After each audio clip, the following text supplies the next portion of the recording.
Hi, everybody, and welcome to a special edition of Too Opinionated, where today I'm delighted to have the opportunity to talk with author Wendy Vogel, who goes by D.W. Vogel on her books. But welcome, Wendy. Well, thanks. I'm delighted to be here. Thanks for having me.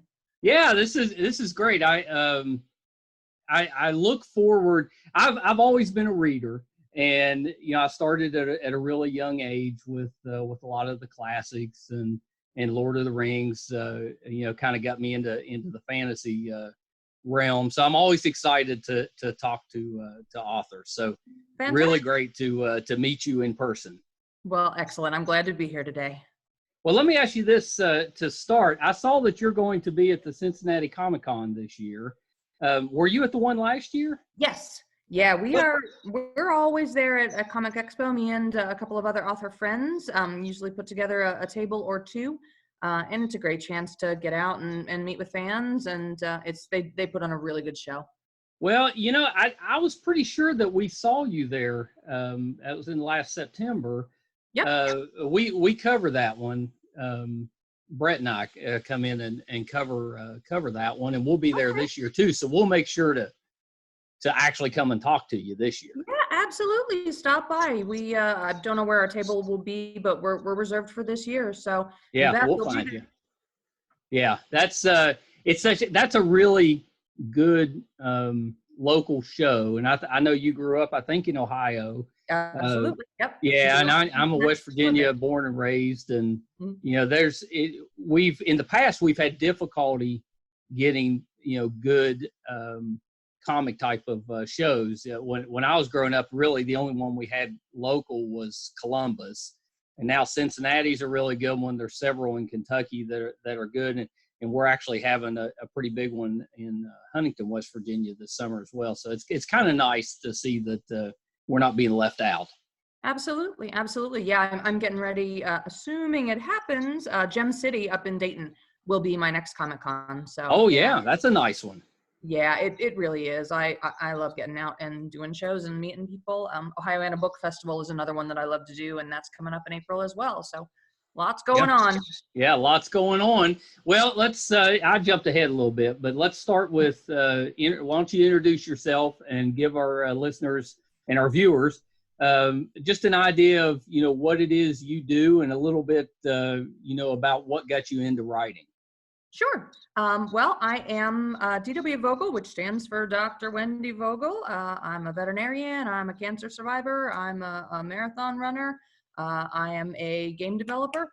I do all sorts of other things besides writing books, but my passion is writing books. I write sci-fi and fantasy. I have a series that is published with Future House Publishing, and that is the Horizon series.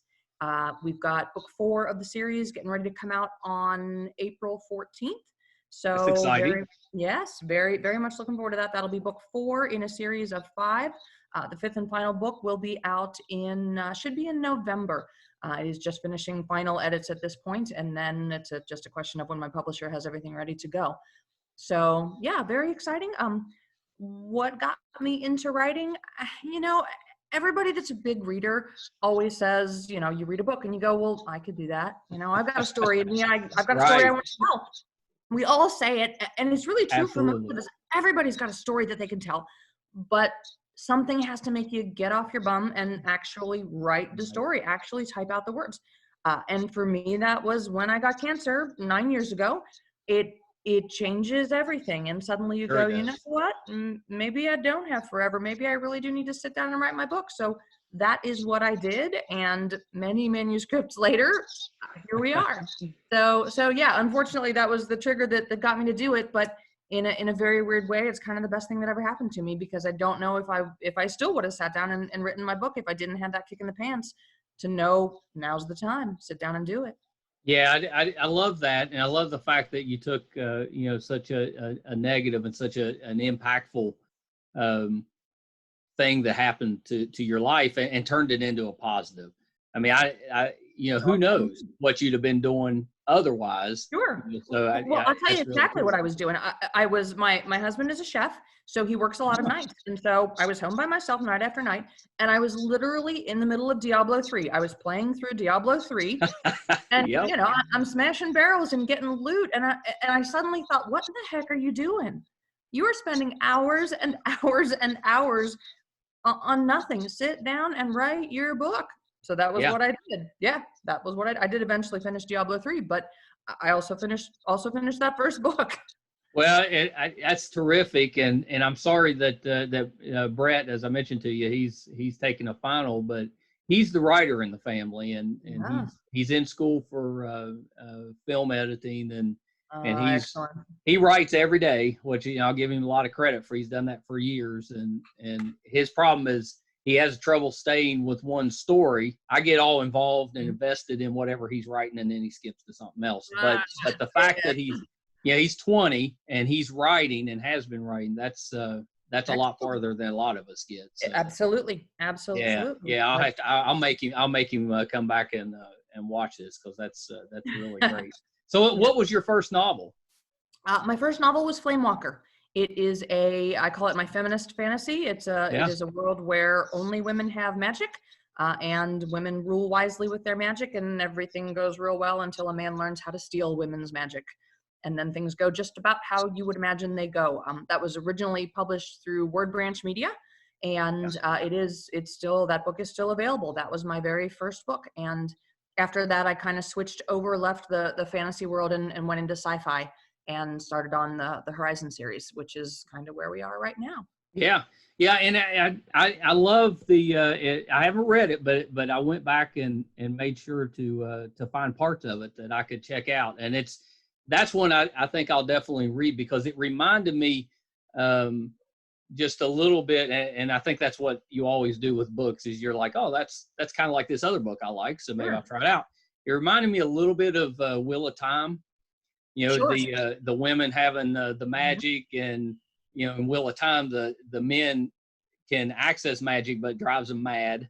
Right. And so it kind of reminded me of that, so which got me really interested in it. And definitely.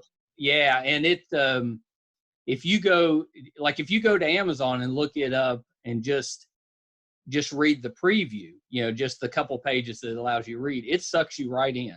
So excellent. That was really exciting. I'm a big fantasy guy, so that one was really exciting. So I encourage everybody to check that one out. And then I did the same thing with the Horizon series, and that one reminded me. I don't know if you've seen the show The 100.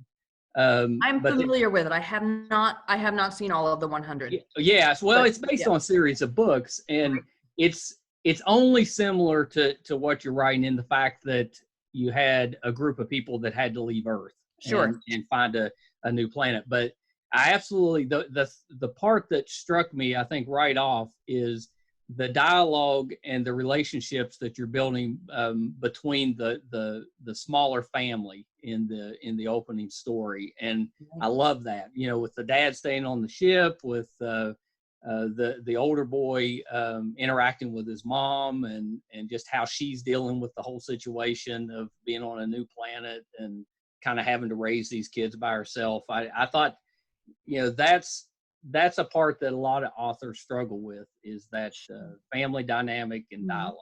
Well, and it's really easy to overlook that, because especially when you're working in sci-fi and fantasy, it's so easy to get so swept up in your world building. Horizon Alpha, the first 3 books in the Horizon series, take place on a dinosaur planet. So it is very easy to lose yourself in dinosaurs, and it's action and yay, dinosaurs are eating people, and it's all exciting.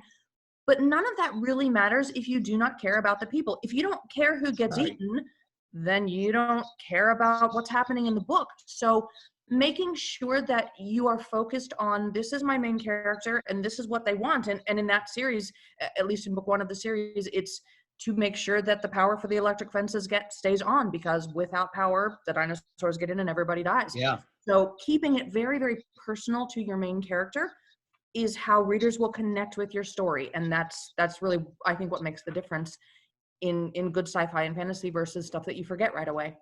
Yeah, no, I completely agree, and it does that. It sucks you right in, and you connect with the characters. So I mean, really, really well done. You're really talented as a writer. Well, That's thank you. yeah, yeah. It's Appreciate it. yeah. I my son likes to say that I'm a little bit of a fantasy and sci-fi snob because I read the stuff and I don't like it if it's too dumbed down, and Hmm. I don't tend to like it if it's too focused on the action but doesn't develop the characters. And Yep. it just from a little bit I read, and I listened to a little bit too on the audio side. Oh, good. Yeah, yeah, you can tell that you've got that part down, which I think, as you said, that's the hardest part. Thank you. It's just such an important thing to keep in mind as you're writing. For anybody out there listening that's thinking about their own stories and thinking about what they want to create, if your readers can't connect to your characters, if they don't care what happens to your people, it doesn't matter how cool your world is or how great your magic system is or how much you really understand the science of your sci-fi. They're not going to care what happens. No, So that's that's what you exactly have right. to give them, somebody to care about, somebody that you have to hope for. This guy's got to live. We have to prevail because these people have to survive. Yeah, So absolutely. Yeah, absolutely. So, does the series explain?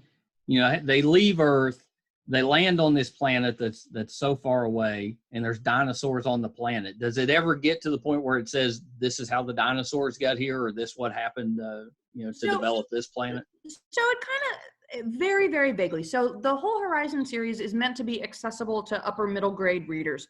Yes. So, kids that are, what I always say when people come up at cons and say, is my kid ready for this book, is if they can watch Jurassic Park without having nightmares and if they can read the first Harry Potter, then they're ready for it. So the theory, of course, is panspermia, which is that all life throughout the universe, assuming there is other, comes from the same essential building blocks. Yes. So similar life could potentially evolve in a similar way Yeah. on different planets within the universe. And so that's what I kind of went with. The dinosaurs of Horizon Alpha are not Earth dinosaurs. They are not exactly the same as Earth dinosaurs, which was big for me in writing it because if you follow paleontology at all, what you know is we don't know that much. And the things that we think we know change all the time. They will find a new species and go, oh, look, T-Rex had feathers. Well, maybe T-Rex didn't have feathers. Maybe only juveniles had feathers. We're not really sure. So when you try to write actual time travel, or you try to have dinosaurs that are exactly the same as Earth dinosaurs, you can kind of get yourself stuck there. Right. When you go back, you watch the first Jurassic Park films, nobody had any feathers. Throughout the later films, they started, sticking some little feathers on the tops of their heads. That's right. So with what was being learned and what was being believed in the time, that changes all the time. So I wanted to leave myself the freedom to say these are not Earth dinosaurs, and there are many dinosaurs within the Horizon Alpha world. There are dinosaurs that never, ever, ever existed on Earth. So that gave me a ton of freedom to create dinosaurs the way I wanted to create them. We're going to call them dinosaurs, but they're real dinosaurs only existed on Earth and have been gone for 60 million years. These are Horizon Alpha. These are Tau Ceti E monsters. And so that gave me the freedom I wanted to be able to do anything I wanted with this world. Yeah, I love that. So where do your ideas come from to write? Yeah, gosh, people always ask that question, and I don't really have a good answer for it. I'm a bit of a dinosaur nerd. I've loved dinosaurs since I was a little kid. I had an Yeah. older brother who was a dinosaur kid, and so of course you want to do everything like your big brother does. So I got into them when I was very, very little and kind of never really got out. So writing a book on a dinosaur world is always sort of a vague idea that I had. And then from there, it just turns into, well, how am I going to get there? Why would we be there? What would we be doing there? It's there's always so many ideas. The new book that's coming out, Horizon Beta, is the new release, and that is actually one of the other ships that left Earth. So Yes. several arcs leave Earth. Horizon Beta goes to a completely different planet. Horizon Beta is going to a planet of giant bugs. And where the idea came from that, I couldn't begin to tell you because I am not a bug person at Yeah. all. But it explores sort of some different ideas of hive mind and how humans could possibly exist on a world where we are nowhere near the dominant species, but there is a dominant intelligent species that has their own social makeup that has nothing at all to do with humans, and how would we fit into that? And spoiler alert, Oh, I love that.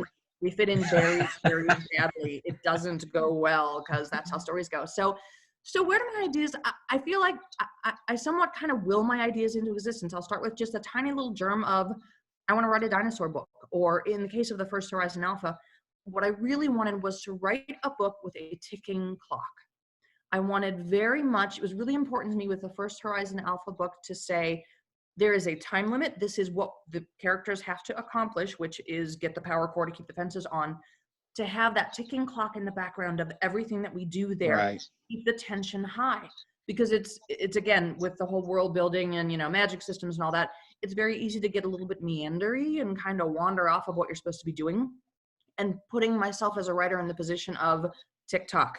Everything we do has to be toward this goal. Yeah. That was an important thing for me. And that was one of the things that I focused on with this series, is making sure that we always have that ticking clock throughout all of these books. If we don't get this done in the amount of time that we have, everybody dies. Things go real bad. So that was an important thing for me with this series.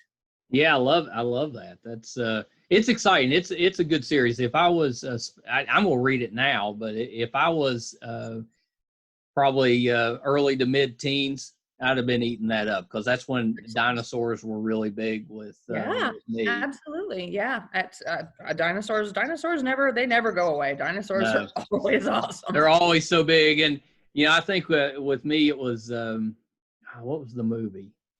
It's from the 50s. I'm wanting to say Mysterious Island, where they land on the island that's kind of filled with the dinosaurs, and they have to deal with that. And of course, you've got Godzilla and King Kong movies, and there was a cartoon from the 70s called Valley of the Dinosaurs, and there was Land of the Lost, and oh yes, it's just I think especially 70s through the 80s, and then Jurassic Park hit.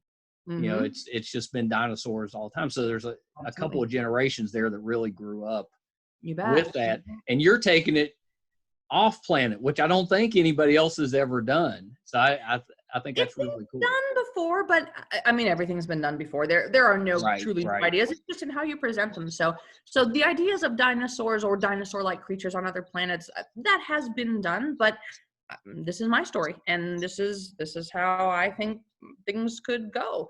And that's that's it's just been such a fun series. One of the things that I think is neat about the series as a whole, and as it comes to its conclusion with Horizon Delta, which will be the one that comes out in next November, is the idea that we build these arcs, these spaceships, these generational ships to take humans from a doomed Earth, but they don't work very well.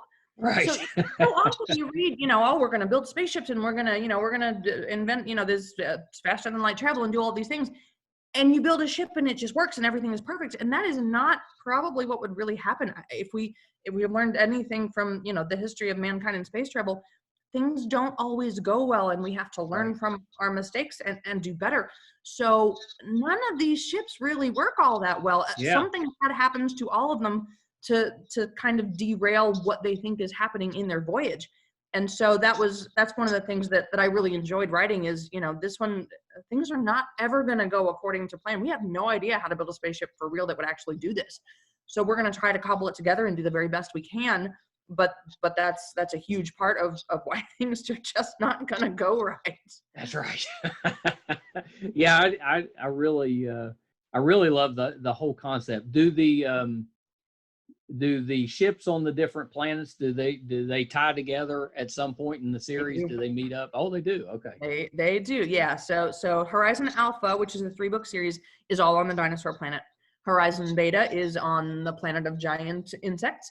And then Horizon Delta ties everything together and brings the whole series kind of back around. So yes, absolutely. There's definitely reward for reading all 5 books. And the fun thing about the Horizon Beta, which is the new one, book 4, it's okay to read that one without having read the Alpha, because Beta is its own ship. Those people have no idea what's going on with the Alpha people. They don't even know where or if they landed. So if somebody wanted to start with the Beta and read that single book of what happens on that world, that's absolutely fine. And yeah, you'd be fine. That will not be true with book 5. It would make sense, but it'll make a whole lot more sense if you have read the others and understand how I'm bringing everything together at the end. I like that, though, because you could read it a little bit out of order, You and certainly could. it would still make perfect sense. I Absolutely. do like that. You can, Absolutely. especially with young readers, you never know where they're going to start. Well, you don't, and sometimes people don't know where to start in a series. And Yeah, sometimes grandma gets you this book for your birthday, and you go, okay, I'll read it. But yeah, maybe she didn't get the first three; she just picked up the one with the bug on the cover, so that's cool, and that works fine. So multiple entry points into the world, right. and I like that because you don't have to keep a ton of stuff in mind as you read. I just got a notification that an author that I really love has just come out with book 10 of her series. Well, it's been, I don't know, probably 4 years since I read book 9 of the series. It's been Yeah, quite a while. I've been focusing on another series. So now am I really going to do I have time to go back and read books 1 through 9 to catch me back up and have any idea who in the heck these people are to go back into book 10? That's a lot to ask of a reader when there's a big gap in between books. it So is. I didn't want that to happen with this series. You Yeah, can just yeah. jump in and set Talking sail to right you, away. George Martin. Still waiting. Exactly. What in the heck are you doing? I mean, counting his money, that's what he's doing. But Oh my yeah, goodness. write us a book. Sit down and I've write been us. waiting. I've been waiting since the early '90s on him. So. Exactly. Yeah. It's, and authors, I think, sometimes don't realize we live and breathe our books. These characters, they're very real to us. We Yeah. know everything about them. We're in this world all the time. But since I wrote book whatever, you've read 12 other books before I get you a new one. Well, sure. So I can't expect you to remember every person and every setting and every detail. I got to clue you in somehow on that. So that's a thing that I think series authors sometimes forget. They like to pretend that you just read book Right. 7. Now here's book 8, but it might have been 3 years. Yeah, that's something that I used to own a couple of comic book stores, and comic book day we'd all get together and air Sure. our grievances, talk about things we like and all that, and that's one of them. Whatever book series that we were all reading, is that we talk about is sometimes there is years in between the books, Yeah. and why can't we put a couple pages at the beginning to recap Yeah, exactly. the Yeah, story? give us something. I mean, I find Something. with TV series too. I'll go back and read, before season whatever comes back. I'll at least go online and read the summaries of the That's previous right. seasons because I think I remember, but I don't remember everything. And I want to because I know that they're weaving these things together and they're building these intricate stories. And I'm gonna miss it if I don't remember who these people were. Yeah. No, that's exactly right. I wanted to ask you. I think I saw that you wrote a book on how to write or how to get into Yes. writing. Absolutely. So one of my friends, Jerry Faye Maynard, and I do a lot of public speaking. We do a lot of Yeah. speaking to writers groups. We speak at cons, and we talk to a lot of new writers. And what we have found is people just ask the same questions over and over and over because that's where they are. That's what they need to know. And so we decided to put together a book that's sort of an overview that kind of answers all the questions we get asked. So the book is called 5 Minutes to Success. Master the Craft of Writing. Jerry, my co-author, is an educator. Yeah. And current educational theory is that your brain can process 5 minutes worth of stuff at a time. Right. And that's pretty much it. And then you need to go away and kind of absorb that and think about it. So, phone's ringing. That'll go away in a minute. Well, bring them on. Yep, whoever it is. So we wanted to write it in little 5-minute lessons. So the lessons cover everything from conceptualizing and what's your book about and how do you create characters that are going to be real to people through actually sitting down nuts and bolts, Right. putting your story, on paper as it were, through modern publishing and what are your choices in publishing today, because there are many choices that never existed until quite recently. Editing, how to find an agent, how to find a publisher, how to self-publish if that's what you want to do. So kind of a high level overview of all the things you need to think about when you sit down and go, you know what, I'm going to write my book now. So yeah, that's another title that I have available, and that was a ton of fun to put together. Yeah, I love that. That's really helpful because I think a lot of people, they've got something they want to write, but they have no clue what to do with it or how to get started or how to get through, parts where they get stuck. Exactly. I think that's really, really interesting. That's one I know I'll be getting for Brett. Oh, great. Well, I hope it's helpful. People people certainly have given us great feedback on it. And it's fun because kind of wherever you are in the writing journey, you can kind of turn to that section. If you have a manuscript ready, but you go, how do I self-edit this? How do I get this ready to begin to share with whoever you're going to share it with? You just flip right to the editing section and just begin there. And, Right. Work through some of the editing exercises. Or if you feel like it's ready to go, okay, now I'm going to flip to the section on, now I want to try to find an agent, or now I want to find an independent publisher, or now I want to self-publish. What do I do? So you can skip around and use what's pertinent to you at the time. Yeah, no, I think that's really good. So off of the writing trail, you're a runner. I am. Yeah. I run. I would not call myself a runner. And I've been a few times in the past gotten up to the point where I could do maybe a half marathon, at a fairly slow pace. But how do you build yourself up to a marathon level? And were you a runner before you had cancer, or was that something you took up after? I was a runner before I had cancer. I've been running for, probably close to 20 years or so. Yeah. I wasn't a runner as a kid. I didn't do, track or anything like that. And when I say I am a runner, I am slow as heck. Me too. But it doesn't matter. It doesn't matter. Right. I get the same medal as somebody that finishes 2 hours faster than me. And it literally doesn't matter how fast you go. What I find is that I can plod along for very long distances. That's what I'm good at. So that's what I do. And as far as how you build yourself up, the first time that I decided, I've done some 5Ks. Yeah, this was fun. Right. But I really want to get into some more long distances. I found a training schedule. There's a book called The Non-Runner's Marathon Guide. That I used to get me through my first marathon. And basically it lays out a schedule. And if you do what it says, which is, on this day, you're going to run 3 miles. On this day, you're going to run 7 miles. If you do what it says, no matter how slow you do it, you will finish your marathon. You're not going to win, but you will finish your marathon. Yeah. And once you've done one, then it certainly doesn't become physically easy, but mentally it becomes much easier because if I do what I'm supposed to do, I can do this. Yeah, it takes the mental pressure off of you. Yeah, that's really good. Do you have any mind tricks that you use to kind of keep your mind occupied as you run? Audiobooks. Absolutely. Yeah. Audiobooks are fantastic for that. And what I usually listen to is either something that's like YA or middle grade, or something that's going to definitely be an adventure. So, I'll put on the headphones and just listen to somebody tell me a story, because for me, if I'm doing a 14-mile run, I'm going to be out there for several hours. Yeah, so having somebody telling me a story that moves along, it's all about the pace of the story.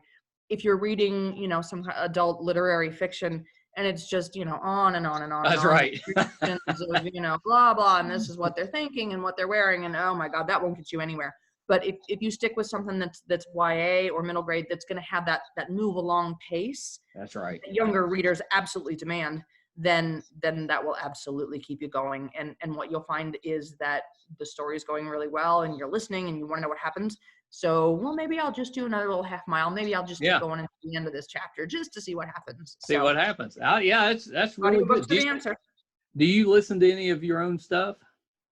Not usually. I mean, obviously, I listen for proofreading as audiobooks are being made of the books. But no, I tend not to listen. Once they're out there in the world, I tend not to listen to or read my own stuff, other than to go back and refresh myself when I'm going to be pulling something from that series. Once they leave my hands, then they're not mine anymore. Then they're yours. I like that. I try to get Brett to listen to our podcasts after we record them, because my thought is, I listen to them and I can usually find areas that we could improve on. But he didn't have any interest in that. He says, why would I want to listen? I was there. Exactly. Well, and that's always the danger. No matter what you're doing, you can just analyze something to death. And if you just keep looking and looking and looking at it, all you're ever going to see is what's wrong. And wow, I wish I'd done that a little differently. Or why did I say it like that? So at some point, you just have to say, you know what, this is it. This is how it is. And it's, like I said, it's not mine anymore. It's yours now. Yeah, that's very true. So after Horizon Delta in November, Do you have anything else upcoming? Anything else you're working on? There is always stuff that I'm working on. I've got a couple of actually mystery thrillers, not sci-fi fantasy at all, that are in the works that my agent has right now. We are in the process of submissions with another completely unrelated fantasy series. That's a sort of a kind of a witchy Mother Nature kind of a thing. Yeah. So we're working on that together right now. So hopefully that will be the next one that will see the light of day. So, yeah, but that's the fun of it. Authors can kind of do whatever they want. You're not necessarily locked into continuing to do the same things that you've done. It's fun to kind of branch out and see what else works for you. Yeah. So No, I think that's great. Keeps everything fresh, and then if you do go back to something familiar, it's almost like it's brand new. Yep. Yeah. And it's like it's coming home. This is. I can sit right into this pocket. I know how to do this. This is where I came from. So yeah, that's pretty great. Yeah. Well, Wendy, this has been terrific, and I love talking, especially about books and to writers, and I'm excited that we'll probably get to see you in Cincinnati in September. That should be fun. Looking forward to it. Yeah. But before I let you go, where can our listeners and those watching on YouTube, where can they go to find you? So you can connect with me on my website, which is www.wendyvogelbooks, WendyVogel You can find me on Facebook. That is Facebook/DW Vogel. I'm on Twitter as Dr. Wendy V, Dr. Wendy V.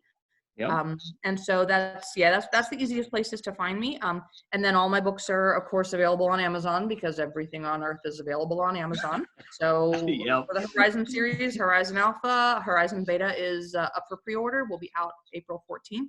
Flamewalker is there, and 5 Minutes to Success, the writing book, is there.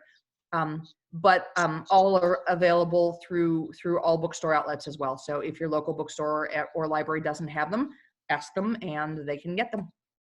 Yeah, wonderful. Yeah, it's terrific, and we'll make sure that everything's posted when the episode posts, and great. Those listening will know that it's already posted, but we'll have it up in the next week or two, so that'll fantastic. That'll be exciting. Well, thank you so much for joining me today, and please plan to come back when your next book comes out, maybe this fall. I would love to. Yeah, we'd love to talk about that one. And by then, we should be pretty well caught up on all your books. There you go. We'll dig into those. Plenty of time. Excellent. Thank you so much for having me. I sure appreciate the opportunity to talk with you and all of your listeners today. And what a pleasure. Yeah, well, thank you so much, and I hope you have a wonderful. How's the weather there? It's okay. It's kind of drizzly today. It's us too. It's and a little bit drizzly, but you know what? After the winter that we had, I will take it. No complaints. Yep, I'm okay. It's all good. That's exactly right. All right, Wendy. Well, we'll talk to you again real soon. Thank you so much. Thank you. Take care. All right. Bye. Bye-bye.